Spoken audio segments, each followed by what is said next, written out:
in this point in time, making music and getting your music out, not only is it easier, but it's way less expensive. Way, way less expensive. When you were doing music, there was only a certain amount of studios. Nobody really had in-home studios. You understand what I'm saying? So you had to book studio time. Like, what damn, they have an investor. That's a fact. That's a fact. Like, yeah. You had it, man. Listen. Yeah. I put it like this. So yeah. All right. So Wine Dance Day is a huge scenario where everybody comes in and shows off. All MCs, everybody, we rapping, you battling the whole nine. I remember this one night, me and my man DL, the one that introduced me to rap, was going to Wine Dance Day, and that night he got arrested. That's another story. So I had to go to Wine Dance Day by myself. You know what I'm saying? But don't give him a. Right. How you get arrested on the way to the venue? I had a situation like that. I ain't gonna lie. That's a whole nother story, bro. That's a whole nother story. Like, even to my rhyme, DL, a definite true brother, deep inside the soul, had to put him down before we had to roll, because it was like, yo, he was my man, but I got to do this. So I went to Wine Dance Day, and I met this kid. That was a message. I hope they didn't miss that. That was a bar. My bad. Yeah, that was serious. Be Successful was the dude, the DJ. Hands down. His skills was just sick. I was like, oh, the kid was like just killing it on the turntables. And there was another brother with a hat, and he had coins in his hat. So at that time, it was either Run DMC. I said, who's the kid with the hat and the coins? And he was up there, he was rocking and whatnot.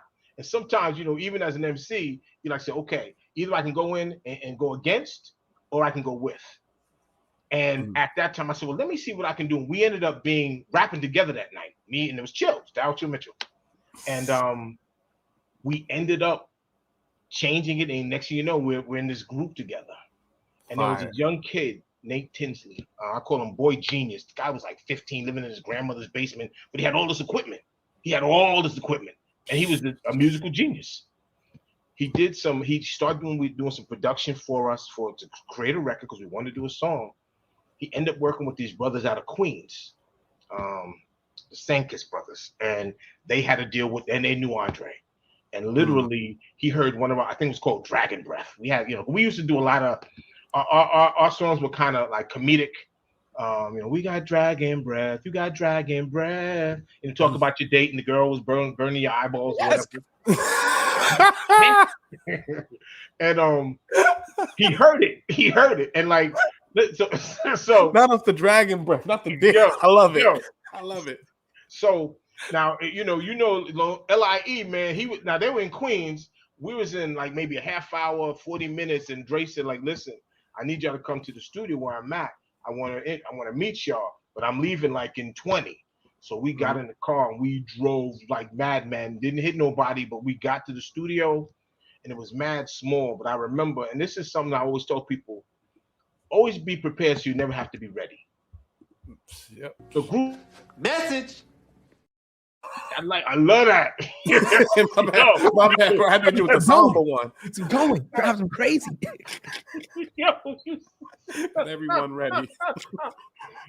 So we would practice like dance steps and show. Like, we didn't have no shows. We would do backyard farms, but we practiced like we was on Madison Square Garden. Yeah. And so he said, "Come on down." So we all went down. He was in the studio. It was so tight. Like, I know he smelled my breath while we were dancing. We were that close, but we danced our asses off. And he said, "I love you guys." "Oh, baby, love you. I'm going to sign you." And he signed us right on the spot. Wow. We were the last book to be signed. Wow. Right on the spot. Hold on. Oh, my God. Fire. Yeah. Right on the spot. That's fire, man. So what? So all right. So signed. First of all, what does it look like to be signed on the spot? Like, he had a contract ready. You had the review. What does that look like? He was like, listen. He took our names. He said, "Call this lawyer." Oh my God, oh my man, I forget the jump. Joseph Sterling. He was uptown in Manhattan. He said, "Call him in the morning," and he started working on getting those contracts signed. And we didn't know how to act. We were like literally like. And this is what I say: you have to manifest. And you really have to say what you want to do. Say what you want to become. When Rock Squad broke up, Smitty, James Smith, he ended up going to become a police officer. The other gentleman, Jeremiah Jones, Jerry J, he went to the Navy, and I'm sitting there back at home still. And I want to do a record. I said, I'm not going to stop until I do a record. And God will find your ways and find your steps if you continue to do what you need to do. Because, like I said, 30, 20 years later, I'm on a label that got me started because I heard him rapping, Andre Harrell. So I think that means a lot about it. It says a lot about what you have to manifest. You have to put it out there in the universe. You really do. You really do.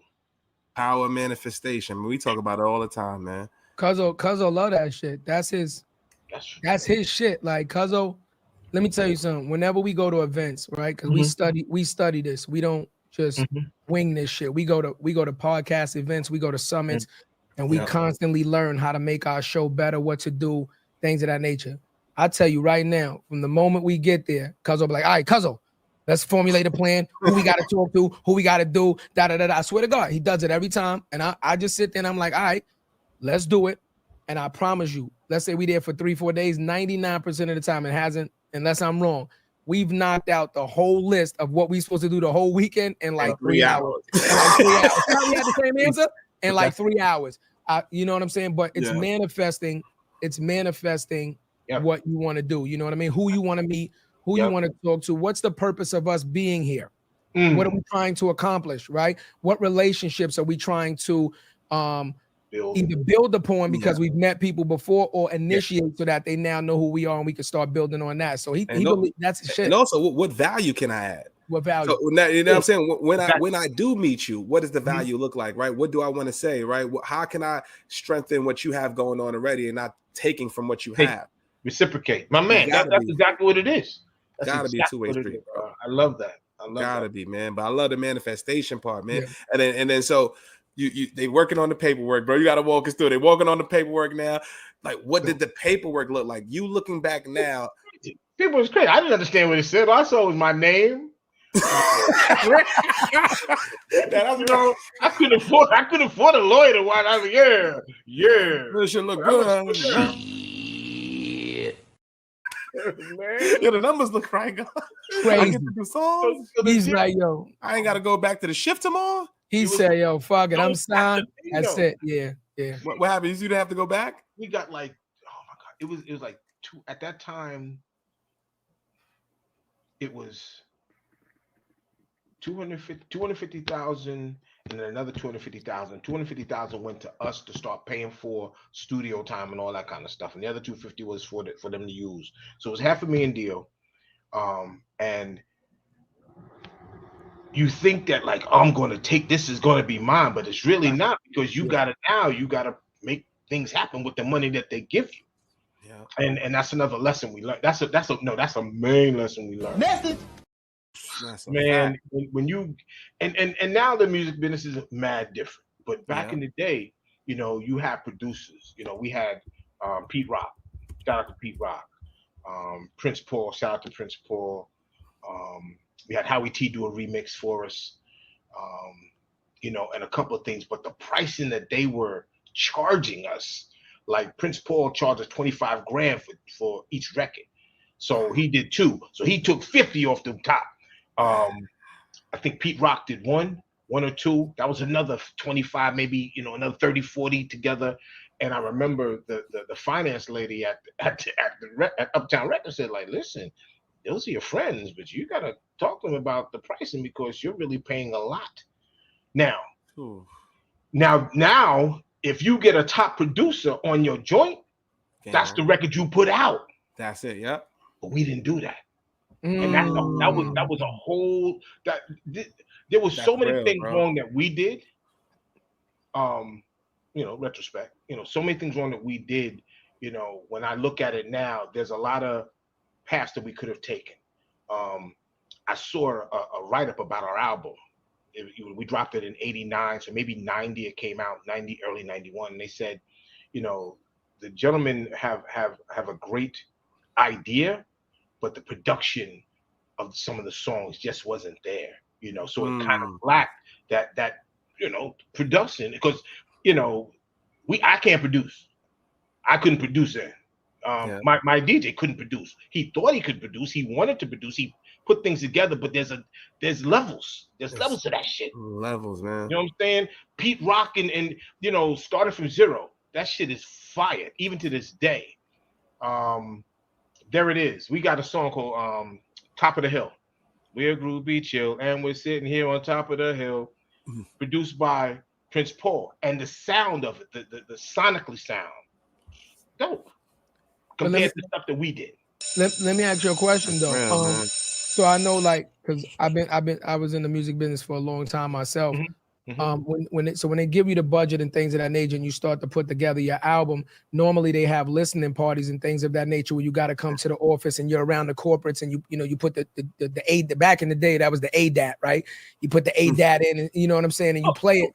You put the Right. We made a pod, baby. I've been around a long time. Listen. To a testament, I'm actually sitting. You see the monitors behind me. I'm actually sitting in my studio right now that I've actually built because I'm an engineer and I produce and stuff, and I learned that along the way. But I'm surprised that they gave you that kind of money, but didn't give you where was your A&R? Like at that time, the A&R, your A&R, right?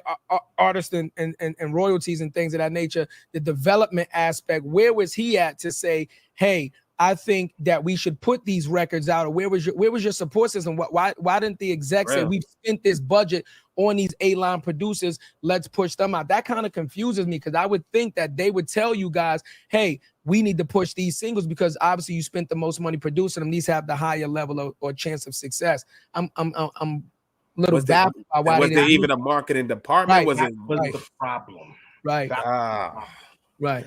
So Andre didn't know how to what kind of he didn't see the vision. He couldn't get the whole vision. Plus, he was pushing Heavy D and the boys. That was their main thing.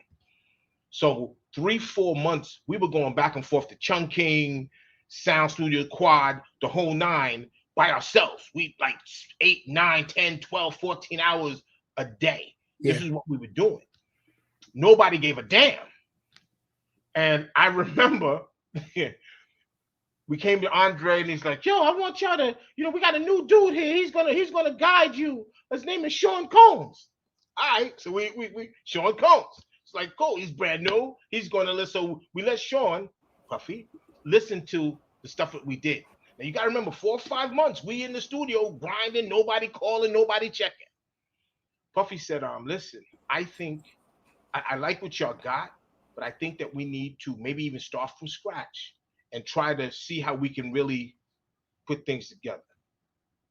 Now, this is a life lesson that I've learned that now, well, not even then, well, not, 10, 15 years later, you realize that in any kind of business relationship, your ego can be your worst enemy. Oh my God. We got to get the screaming baby, bro. You get the screaming baby. Screaming baby. They gotta know. That's a big message. Screaming baby. Big motherfucking message. Wow. And I remember we left the office. We were heated. Like, nobody. We get in the elevator. My man said, bump Puffy. I'm like, okay, forget it. We're gonna do what we're gonna do. But that ego versus, okay, let's see what we got. Let's try to work together. Let's try to coordinate. Let's see. Versus cut it off. Then all of a sudden, Andre's boy, Alonzo Brown, Mr. Hyde, is at A&M Records. Now, A&M Records, that's when they Janet Jackson was, Rhythm Nation. We are part of Rhythm Nation. They had that money. Oh, yeah. They started a black department and they wanted black rap, hip hop. Bad move. A&M can't spell hip hop. They threw money, but if they don't know what it is, and even though Alonzo Brown knows, but if you don't have a street team, marketing, all these things that we know you need, you know what I'm saying? It just didn't work. So by the time we dropped that album, and I think this is the main thing, we drop an album. Preaching right now. You're talking. Getting ready to, we drop an album. We're guiding and working with these brothers, the Hudlin brothers, to do this movie thing, but nobody really understands that either at Uptown. And we're like saying, guys, what's happening? We're getting played on I think Red Alert was on like Hot 97 at the time, whatever. We're getting played like at the 12 o'clock mix. You know what I'm saying? When they mix some song, you hear Uptown here, ain't that like hip hop music, and it goes out. You didn't get the full play. So it was really frustrating for us. It was the most frustrating thing. We see Heavy D coming out doing his thing. Now Albie Shore is there, like, where the hell he come from? What the fuck? It was That's real shit. It was crazy. Like all these motherfuckers is just brand new motherfuckers now. Like, wait a minute, oh hey, That's real. what about us? You know what I'm saying? Yeah, that's Crazy. real. It was crazy. It was crazy. Yeah, But I understand now. I'm a businessman now. I'm a business now. Andre didn't know how to what kind of he didn't see the vision. He couldn't get the whole vision. Plus, he was pushing Heavy D and the boys. That was their main thing. So 3-4 months, we were going back and forth to Chungking, Sound Studio, Quad, the whole 9 by ourselves. We like 8, 9, 10, 12, 14 hours a day. Yeah. This is what we were doing. Nobody gave a damn.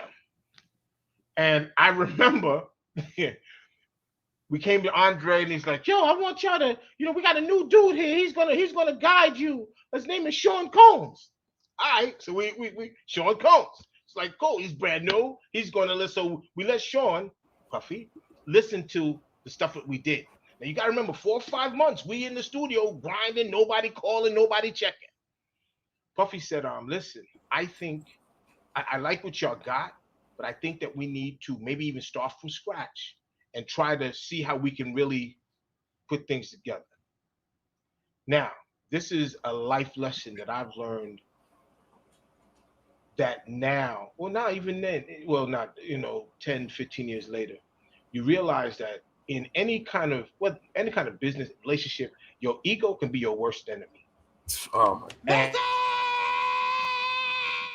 Bro, we got to get the screaming baby, bro. You get the screaming baby. Screaming baby.